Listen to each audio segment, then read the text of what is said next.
Hello, guys, and welcome to the Remote CEO Life podcast, the podcast for freedom-seeking entrepreneurs are ready to ditch the 9 to 5, build a business on their terms, and create a life they love and don't need a holiday from.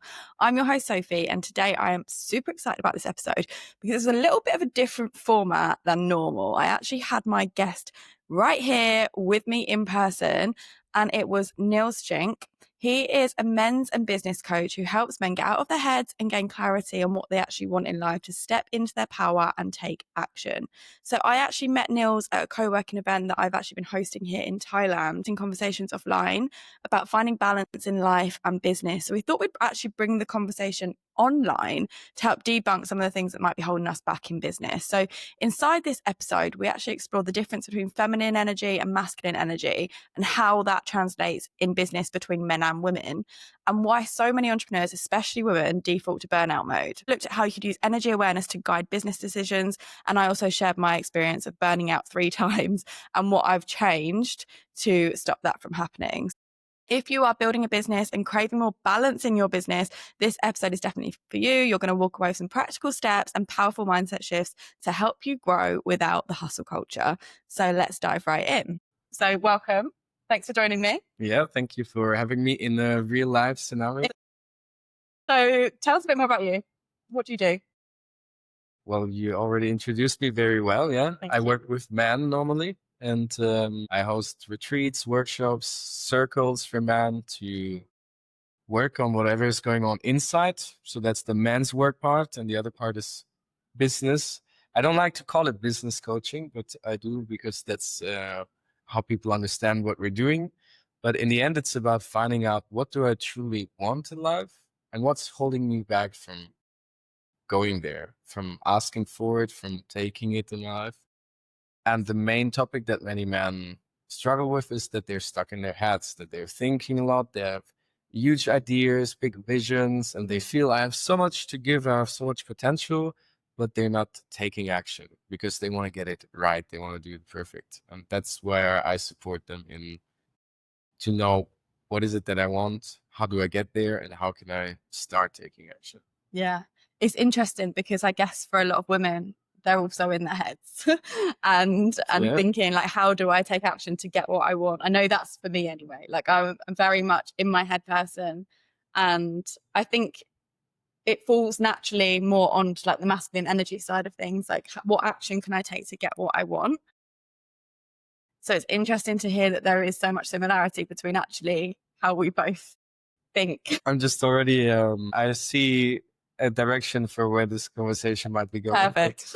Take it in that direction. Because balance has to do a lot with like balance inside of us, our masculine, feminine energy as well. Yeah. And we know like things like yin and yang, with taking action, also being receptive and going with what comes to us, the things that our life is asking from us. Of course, both men and women have both in them, and we both need to find balance in ourselves. So it's not a man-only problem. It's just that sometimes we approach things a little bit different. And the reason why I focused on men with my work is that many men, for example, they struggle more, not always, but many struggle more with actually talking about it when they're stuck, because they need to be at their very limit to actually ask for help. That's like things like the suicides rate that are so high for men is because they just never actually go out of their way to ask somebody like, okay, I'm not feeling good.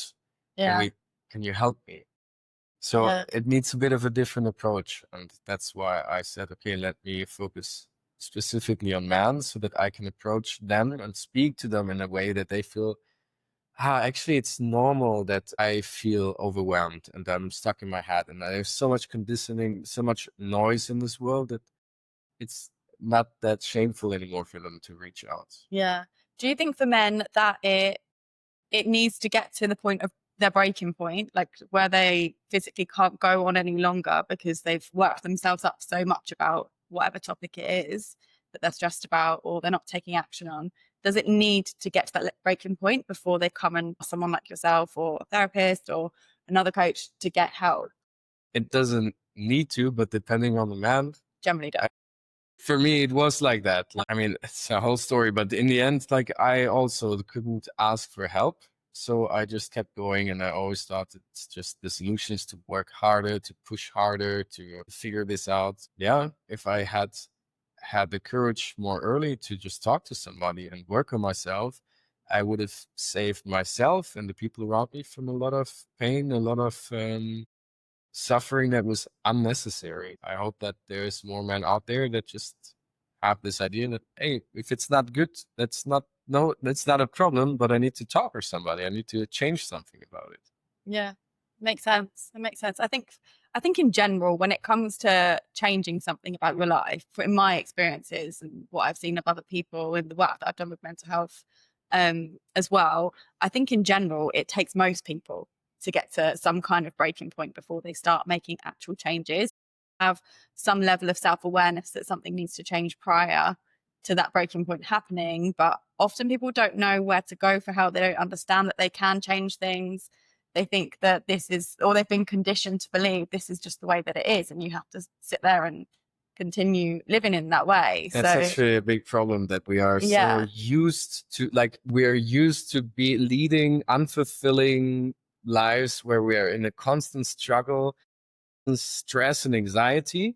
And it seems like that's normal, but obviously it's not. And it's no, not how we're designed to live. But since everybody's doing it, you feel like, yeah, what can I do? I have to push through. This is just life. It just sucks. But life doesn't suck. no, it doesn't have to suck. It doesn't have to suck. Doesn't have to suck. It sucks sometimes, and that's okay. Yeah. Yeah, yeah. Definitely not every day from 9 to 5, and then after also. It's not normal for it to suck. Like, you can make changes for it to get better, even if it's like a 2% better every day or every week or every year. You can change your circumstances. I think what I'm trying to say is a lot of people don't realize that they can change their circumstances. They think that that's the cards that they've been dealt and that's what they have to get on with. But actually, you can change anything. It's all, a lot of it is like a mindset shift and approach. Yeah, and saying mindset, I don't think it's so much about like, you can change your circumstances, but it's not really the point. The point is changing yourself in a way, so that when I can be in the same job and hate it every single day, but if on one day I realize, okay, I don't have a lot of things change the moment I realize I don't have to do anything of what I'm doing in my life. That's being in this victim state of like, okay, I have no choice, but you do have a choice. And once you realize that, you can still do the same things, but feeling like, I choose to go to work today. I could just quit the job, choose to do it. It already gives you a different perspective and a different feeling in the things that you're doing. Yeah, definitely. It's a matter of perspective. A lot of things are a matter of perspective. It's just about how aware you are of how you can perceive something, I guess, or like the changes that you could perceive. But going back to that masculine energy and feminine energy, yin yang, can you talk us through a little bit more about what you mean by that? Sure. Yeah, I think yin and yang is nice for me to use sometimes because it's less charged. Like, we have a lot of discussion about masculinity, femininity, men, women, all of these different things. So yin and yang is a nice way that people have heard it. Everybody knows the black and the white. I think, yeah, there's many different concepts around it. But if I just describe it the way that I experience it in my own life, and it's a concept that helps me understand, like, a law of nature. My concept might be different from yours, but in general, I would say the yang energy is about taking action in the world. It's about doing something about it. It's the part of me that when there's a problem, that wants to say, okay, how do we solve it? And that's why we often say it's a masculine approach, simply because that's also what we're used to, like, describing the way that men act is like, it's a classic that women say, my man never listens. He always just wants to give me solutions. Such an idiot. Like, all I want to do is just somebody that understands me and listens to me. It's such a classic saying, and it's not really just because he's a man. It's just the masculine or the yang approach. It's like, there's a problem, let's fix it. Let's do something about it. While the yin energy is accepting and it's receiving what is there. So if there's a problem, I say, okay, it's all right that this problem is here right now. I accept it. And some things, there's this beautiful saying, I don't know how it goes in English, but you probably have heard it all. Like, basically God give me the wisdom to change what I can change, to accept what I cannot change. And again, wisdom, because I don't know how the saying goes, differentiate between the two. And I think that's such an interesting thing and so hard most of the time to know when is the moment for me to just stand up and take action. And I need to do something about this. And when is my actual challenge right now to just for a moment be with the situation, to accept it as it is. And this yin energy is not very supported in our society. No, it's not. And I think not even for women, really, because let's just say, for example, you're a mother. You kind of always are switched on. You're kind of having to be, even though naturally that would fit into what I would like to think is more yin energy, because it's like nurturing and you're looking after something, you're caring for something else. But actually, there's a lot of masculine energy needed when looking after something else, because that yang energy is about taking action, right? And you're constantly having to take action and look after not just yourself, but another human being. So I feel like we're constantly, the yin yang symbol is big at the bottom, big at the top, small at the bottom. And on the other side, it's big at the bottom and small at the top. So it's constantly like you're never really equal on either side. You're constantly having to juggle both sides.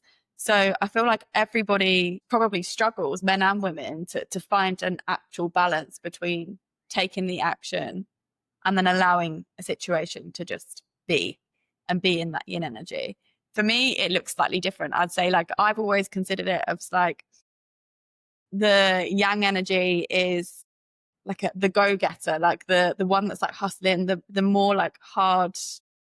I'm from London, so like it's like that London speed that you're currently going at. And then the yang is when you're slowing down and you're trying to, sorry, the yin, yeah, is when you're slowing down and just trying to come back to a neutral or a more chilled pace. So it's interesting to see like the different perceptions of it. Yeah, I don't know if I could say that yang is fast and yin is slow. It's quite interesting actually to think about it, like, and to explore it. Like, what does these things that we all know them, what do they actually mean? Because when I studied the tantric traditions, they also explained about the feminine and the masculine energy as like the masculine is more creating space. It's like presence. There's a stillness. And in terms of the universe, it's like the space. And then the yin energy, or they call it the Shakti, is like the energy that's moving inside. It's the colors, the vividness, and that's the feminine energy. And it has a lot of movement, a lot of power. The same way the emotions change so quickly, for example. It's like this feminine energy is what makes you feel like, oh, I want to do this. And half an hour later, your answer might be, oh, but actually now I don't feel like it anymore. And then the person that's more in his yang energy will be like, what's going on? Half an hour you said this. Why do you change? Like I woke up this morning and I'm still the same. But this feminine energy is moving, it's changing. And it's very important that the other part can hold space for that and make space so that this energy can flow freely. Yeah, it makes sense. I think, yeah, everyone's probably got a different interpretation of what it means for them. And even that in itself is a bit difficult, because like I would say, like being a business owner and also being single, I feel like you have to be in your yang energy a lot. It's like a lot of yang for me feels like I have to really try harder to achieve, or try harder to, I don't know, look after myself, for example. Like I feel like that yang energy is constantly for me, I don't know, I've got to go and take the bin out. I've got to go and fill up my water. But then I've also got to run my business and like be on all the time, or I've got to go and lead this group call or whatever. It's the easiest way to say it is one is doing, the other is being. Okay, perfect. Settles. And then the yang would be like, oh, I'm going to go and do my meditation because I know that's going to come. Sorry. You is yang all the time. Exactly, because that's the one that I think my brain naturally goes to, because I feel like I've had to do a lot in my life. I've had to do a lot. I've never really had the opportunity to just be, and I've had to make time for the being and the yin energy. But yeah, you're right. It's, I think, particularly for business owners, finding that, is there such thing as balance between the two? Right, that's what the podcast is about. That's the question. Like, is there actually? I forgot. For business owners specifically, is it even possible to find balance of those absolutely. two? Okay. Yeah, and I think it's essential and it's crucial. And one of the mistakes that often happens is that we think doing more will lead to more. Yeah. And it's just not true. And it's so hard to get this into. I struggle with it. It's not easy. I always think I just need to push harder. I need to do more. If I work 10 hours, I get more done than if I work 6 hours. It's not true. No. Maybe I'll take a break on the beach and I'll find a new client because, I don't know, we're playing volleyball. Maybe I will go to a restaurant and have a conversation with somebody and they run a corporate business that I can do workshops in their company. And bam, I made money. And I didn't work. I was in the restaurant. And it's not just happy coincidences, lucky coincidences like this. It's just in general changing your energy to be able to receive, because the yin energy is what can receive. If you're always thinking, doing, there's no space in your life for anything to come in. And most of the time, if we're honest, we would love for us to just be able to invite things, for something to come to us. But how, if I'm always so full of myself and my own thoughts and the doing, there's no space. It's true. So as a business owner, how do you create that space? How do you let that in? I think the hardest thing is allowing yourself this. Yeah. And giving yourself permission. Yeah, giving yourself permission to do less. And I think one of the guys that recently I saw on YouTube that really, what was his name? Chris Williamson, I think. Do you know him, guy? No. It's also a lot about business and business owners, and like he said a lot of really good stuff about it that I very much resonate with. That it comes from a place of allowing yourself to really treat yourself well and to know that you are your business to some degree. So your energy is what fuels the business. Your inspiration is what fuels your business.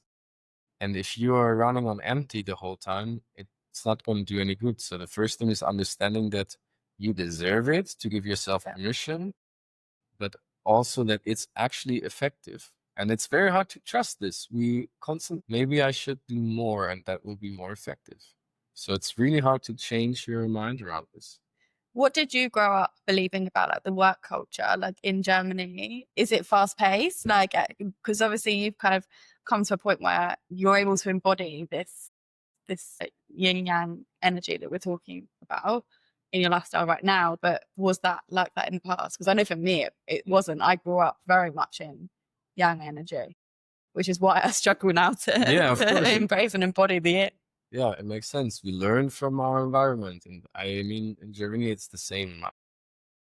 I also learned that the harder you work, the bigger the reward. And also that there's something in it, even like the more you suffer, the better. It just shows that you've worked hard, and it's not sustainable and it's not effective. For some reason, we're still holding on to this old belief and because it's really not about being lazy and not doing things. It's about finding the right balance. Yeah. And see how can you be most effective? And it's definitely not because you're working 6 extra hours in the night and then you're completely destroyed in the morning and you're not able to think straight. And it's not helpful. It's really not. I mean, I've gone through at least 3 burnouts in my life, like severe burnouts, to the point where I had to take more than a month off my business, more than a month off work, because I was so run down and like my brain had just basically deteriorated so much. Like I lost my memory. Like I just wasn't functioning as a human being anymore because I tried to push through, and I thought, oh, well, if I just work that extra 2 hours stay up until 3 a.m. and just get it done, then tomorrow, but then tomorrow never happens. That's the lie. It's a lie. I'm telling myself a lie. It's like, oh, but tomorrow I'll take it easy. Do you take it easy tomorrow? Absolutely not. You do the same thing, and then you get into this very vicious cycle. And I think a lot of new entrepreneurs make this mistake because particularly if I came from a corporate background, right? So I was trained to work hard. I was trained that we needed to work overtime and not get paid for it. I was trained that like to get what you want, you have to work for your lunch break, and like to get the promotion, for example, it was almost like if the harder you worked, the more you were rewarded, which is really messed up now I look back at it. I was conditioned to that. So when I then transitioned into entrepreneurship, I had no idea, I had no skills of how to navigate my new career path, because I just had associated hard work with success. So I naturally started working 12-hour days. It was also lockdown, so what else was I doing? But I just didn't give myself any space to just be, or even reflect on the things that I was working on, and like sense check, is this even the right direction that I'm taking it in? Because you're so laser focused on just getting the work done that anything else is almost like you've only got tunnel vision on this one thing. And then taking that moment to actually to stop and be like, oh, hold on a minute, like I'm not feeling okay, this isn't working for me right now. It's very dangerous, I think, to go too far in that direction. And for me, I struggled 3 burnouts. 2 of them were in the same year, because I didn't learn my lesson the first time around. I kept pushing, because that's what I was conditioned to believe was what was going to get me to where I wanted to go. So I guess like for somebody that like is new to I never heard of somebody have 3 burnouts. Yeah, no, You're very resistant, yeah? I Resilient, you could also resilient say. is is probably the word. Like I'm very, but this is how badly I was conditioned, right? Because I believed Even that in the suffering, I believed that that was normal. I believed that that was okay. Like that I had to be that what burnt down to then rebuild. Like that's been my programming. So yeah, it was.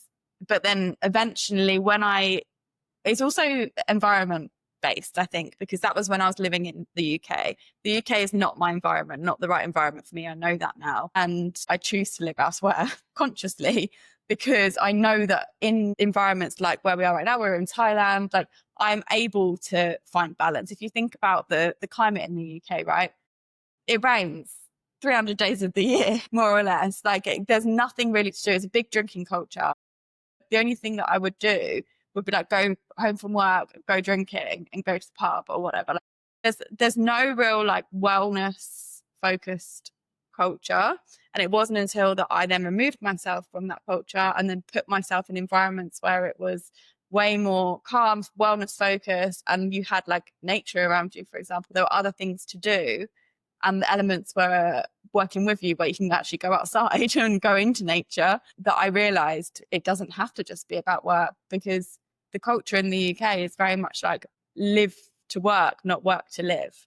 And now I try and go the opposite direction. My life comes first, my business comes second, because if I'm not okay, what you said earlier, then my business isn't going to run properly either.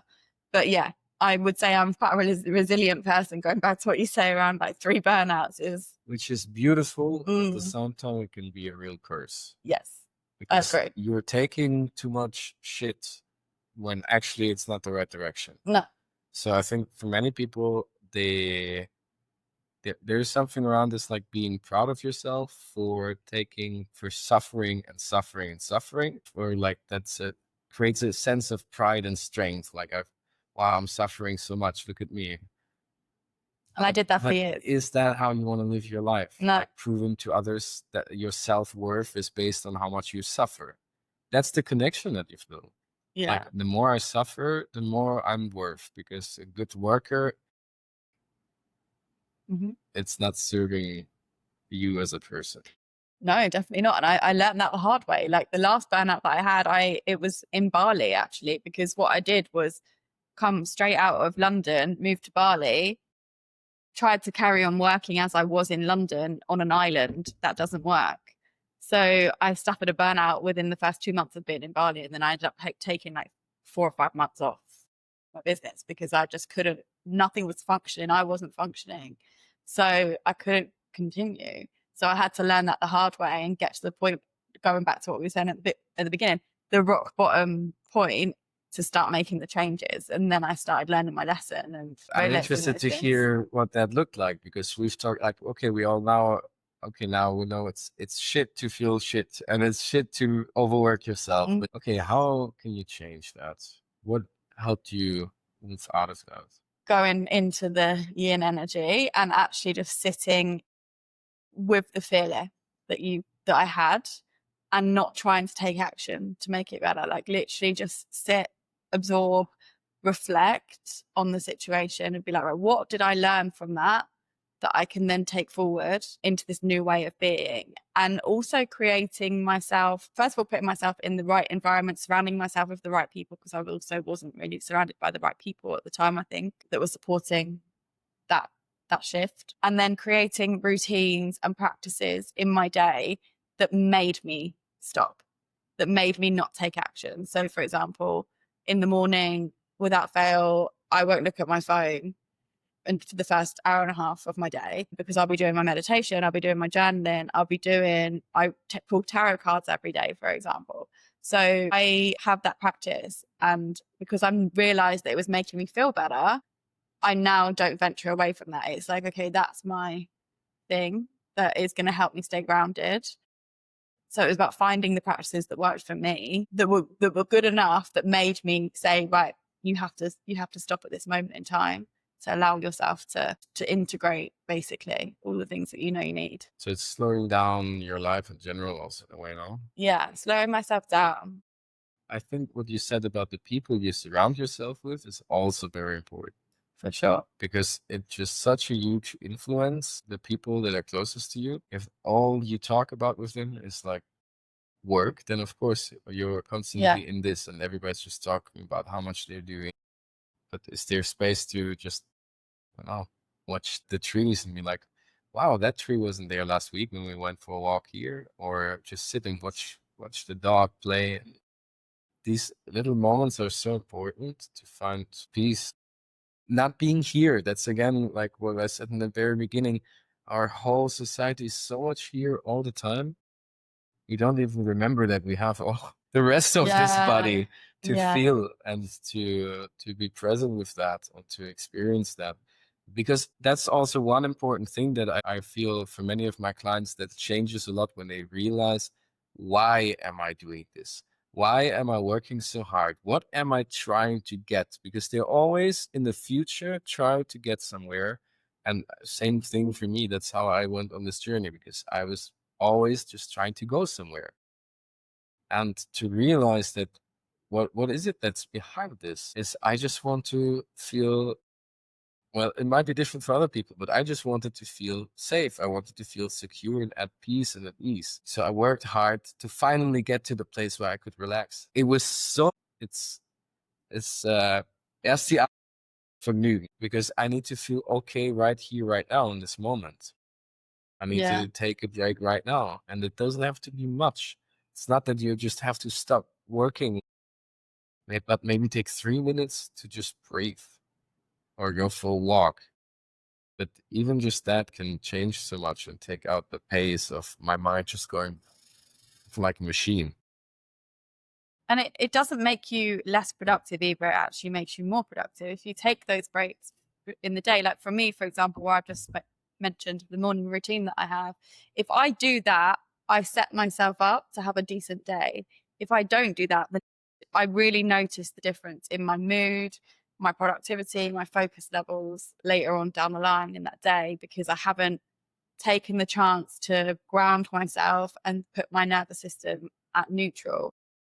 Actually taking those moments and having that rest and being more mindful of how I'm spending my time is making me more productive in the long run, because then maybe I'll have like a deep work session for 5 hours and I'll just get so much stuff done, instead of me working 8-9 hours where 3 of those hours I might be distracted looking out the window, or I might call my friend or text someone or read the news online. Like I imagine, I don't know if you've ever worked in a corporate job, but like in my corporate job, I didn't spend 8 hours working. I was being paid for 8 hours, but I definitely didn't spend 8 hours working. I definitely spent half of the time at my friend's desk, like having a chat or going out for lunch or whatever.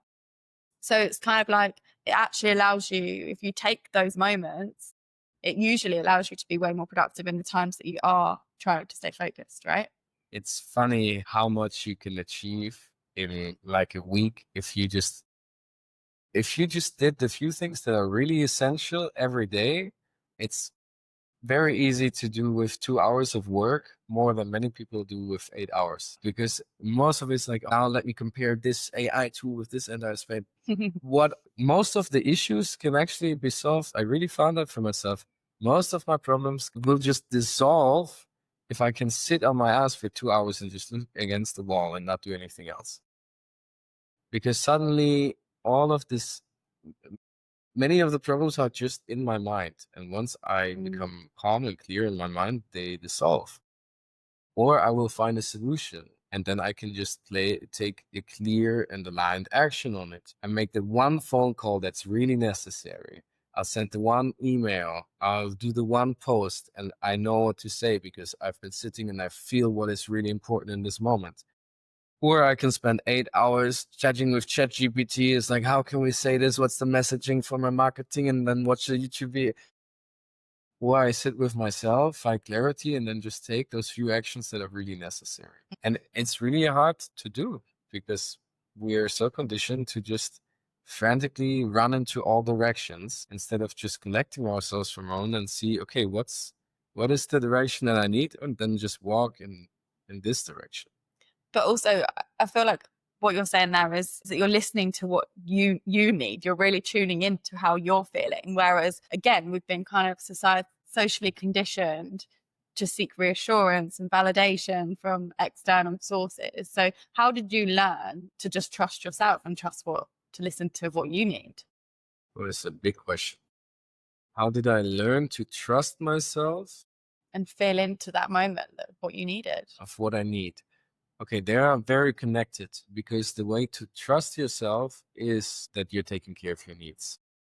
And it's the most fundamental thing for everything that we're looking for, that we think we will get with the promotion, the money, and then I will be confident. The things that I really want, to be happy, to feel fulfilled, to feel secure, to be confident, it all comes from a good relationship with myself, from being able to trust myself. And what does it take to trust myself? The same thing that it takes to trust other people. I need to feel that this person has my interests as their interests, that they really care about me. So inside of me, inside of each one of us, there's a part of us that is still a child.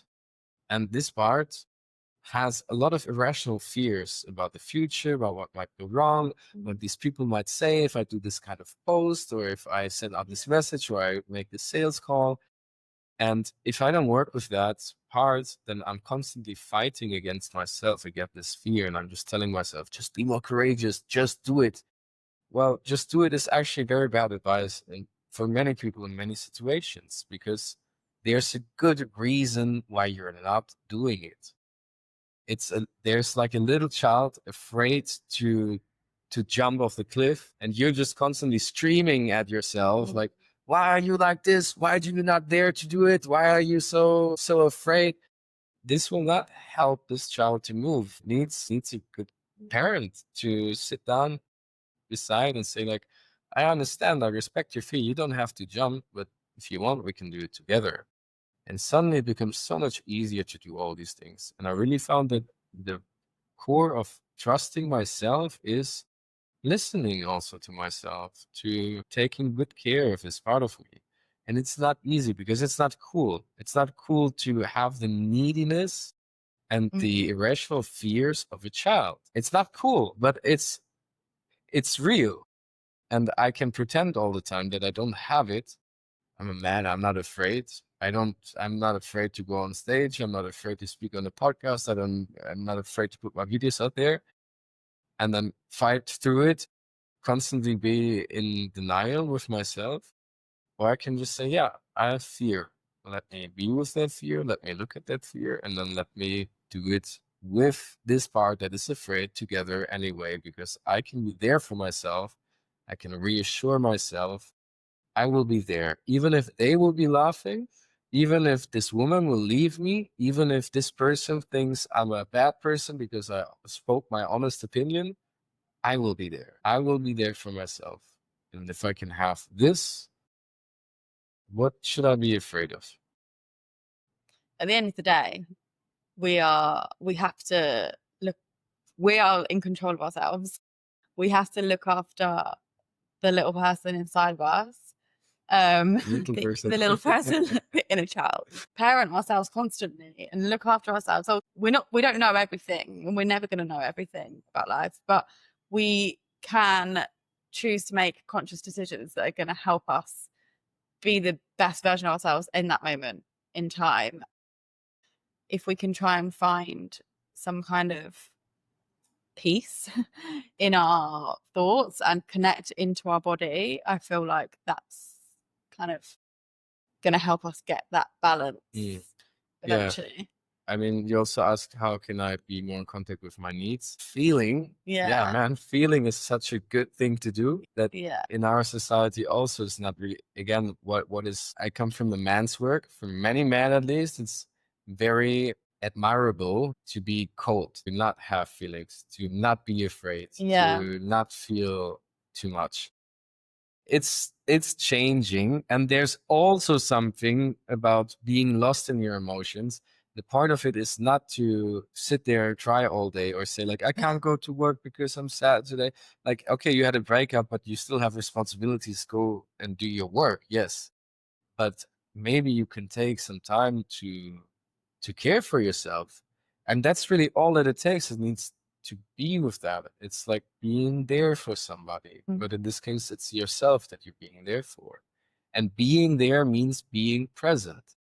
When you're reading, you're not with yourself. When you're watching television, you're not with yourself. When you're eating, so all of these things that we do when we're alone, they're not really being there. And it's scary because being there with myself means that I'm also with all of the emotions inside, and there's nothing that we're as afraid of as our feelings. I'm not afraid of losing my house or my wife. Like, that's just a circumstance. It's like, that's words. I'm single, I'm in a relate. It's the situation. It's just a situation. What I'm afraid of is the feeling. I'm not afraid of losing my wife. I'm afraid of the loneliness that I will feel. I'm afraid of the overwhelming sadness that will come at me. I'm not afraid of losing my job. I'm afraid of how I will feel like a loser, like a failure, how lost I will feel without it. So really, everything in the end comes down to that we are afraid of our own feelings. So one of the biggest powers that I can have is to practice being with myself and these feelings, to just be present with that. Yeah. I guess again, a lot of people will try and mask those feelings and pretend they don't exist to try and I mean, I do it sometimes. Like, it's normal, right? It's not that we can't be perfect, but at least try to make space for it.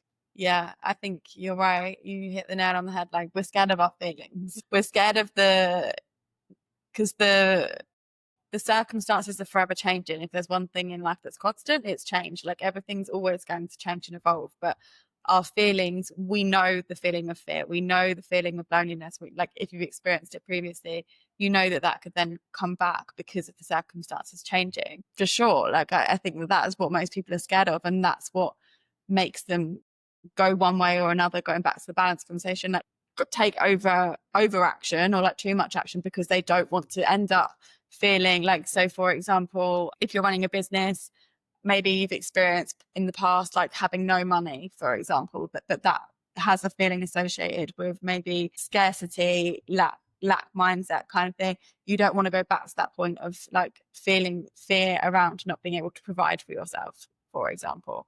So you'll try and overachieve in whatever it is that you're doing. Maybe you're running a business, maybe it's in your career or whatever. You'll try and overdo. So you go really into that yang energy to compensate and never be able to try and feel that feeling or that fear that you've had experiencing again, in which case it's very hard for them to you to say, oh, let me take a break or let me sit in with my emotions, because you never want to experience that fear again. It's so traumatizing. It's so scary. It's almost like you just never want to go back to that experience. Like for me, for example, I have a good example of that. I had a really bad depression about 7 years ago where I was in like a black hole, basically. I'm terrified of ever going back into that scenario again, for example. So my mental health now is my like number one priority in my life, because I'm like, okay, I'm not okay. The fear of me coming back into that hole again is terrifying for me. Like, I never want to go back to that. So like everything I do now in my life and my business and in my relationships, whatever, it has to be that my mental health is my priority, because I never want to go back to that. So fear is like such a strong emotion that I think it can take us on one way or another, in terms of like completely ignoring the yin and not wanting to sit there and feel, or going and taking too much action. It's really hard to then try and find the balance, I think, when fear is so present. Fear can override us basically and cause the imbalance, is what I'm trying to say. In everything that we're doing, that yin yang, fear is probably what is causing us to go off balance. Would you agree from that? I'm wondering if it's only fear about the other emotions, but I think most of them, they come down to fear in the end anyway. So yeah, it's if I'm working all the time, I'm afraid something will happen. So I need to do this. The thing is, we think often that we are consciously creating our lives, that we are consciously making choices. Actually, the very biggest part of our lives is all controlled by the subconscious. And and there is just all of these different parts of my personality that might be afraid. There's all these feelings that I'm not feeling. So much going on. It's like we have the little tip of the iceberg, and then there's everything else. And this everything else is what's actually shaping my life. And that's why I always think it's so important to look at it. And it's very hard to do by yourself. That's why people go to therapy. That's why we do coaching, or we go to retreats where we have somebody help us to look at our own blind spots, because I don't see it. I can't look what is not conscious. I need some help to direct consciousness to this part of myself. And yeah, I think what you said makes a lot of sense, that it's fear that is motivating us to act in this way. There's a part of me that thinks working will help me avoid the bad outcome that I'm afraid of. And sometimes it can be also positive motivation towards something that I want. I think I work hard, I'll get the promotion, or like many men that I know, that they go into this success is something that will make me a high status person, then women will love me. And I'm just deep down, I'm just looking for somebody to love me. So they think the more money I make, the more success I have, the more I will be loved. And that's the real reason. It's like, it can also be a motivation towards something that I want. Yes. But I also feel like in those circumstances, there's still at the root of that, it's like there's still a fear. It's like, oh, I might be alone forever if I don't do all of those things and find the person that's going to love me, for example. So it does, I feel like a lot of it comes down to fear. There might be some circumstances that don't, but I mean, in the end, that's why we make all our decisions in life, right? We want to avoid things that are painful, and we want to have the goodies, the good things that feel good. Yeah. That's all, right? We want to feel good, and we don't want to feel bad. Yeah, and that's how every motivation for anything that I do is based on this. Yeah. Makes a lot of sense. So going back to business. But business owners are people too. It doesn't look like it, but they are. No, but at the end of the day, going back to what we said earlier, like if you're not okay, you're running your own business, right? If you're not okay and you are the face of the business, you are the reason the business can function every single day, the business doesn't operate well if you're not operating well. So actually, everything that we're talking about all integrates business and life. Going back to business, how do we try and override the fear to create more harmony, create more balance in life? Because obviously there's going to be moments where we are scared, or like there's things that are going wrong, and we have to feel like we're going to have to take that action and be in the yang energy. Like, how are we going to come back to find that balance and create a neutral environment, I guess, to be able to make decisions from a neutral place? I think it always comes down to the fears. There will be some future moment where I will not be able to be okay. So it always comes down to, can I be okay right now? If I can do it right now with these circumstances, I'll be able to do it in 5 minutes. I'll be able to do it tomorrow. Because really we can bear almost any situation. Like if I'm sitting there tomorrow and I have 5,000 euros less in my bank account, I'm still sitting there the same way. And the question, can I feel okay right now? It's just breathing. I'm here right now in my body. The only way not to be okay is if I go again in my head and I'm going through all the scenarios and all the problems, and it's really all made up situations of the future or things from the past. But if I can just be here right now and realize that in this present moment, I'm actually okay, then I have like a sanctuary that I can always return to. For me, that's why meditation is a powerful tool, because it's basically practicing to be here right now. And meditation is one thing that you can say mindfulness, just you can do it when you're working, you can do it when you're cooking. To just be present in this very moment and to realize, wow, this moment is not so bad. All the bad stuff is somewhere in this imaginary future that I'm making up for myself. So yeah, I would say the core thing is being able to be present and see that right now everything is okay. Yeah, you're exactly where you need to be in these circumstances that you need to be in. I agree. In terms of practicals, I feel like people need practical steps, right? Sometimes. And you just mentioned one practical tool, which is meditation and practicing mindfulness. When you're working with a client that is struggling with a certain life scenario that maybe they are slightly out of balance, what practical steps do you recommend, particularly if they're own business, to help them to create a little bit more balance in their life? Because meditation, I love meditation personally, but it's not always for everybody. So I can understand that there may be other tools that some people work better. There's countless tools. Any person has, like, you can just ask yourself, what is something that makes me feel present? Yeah.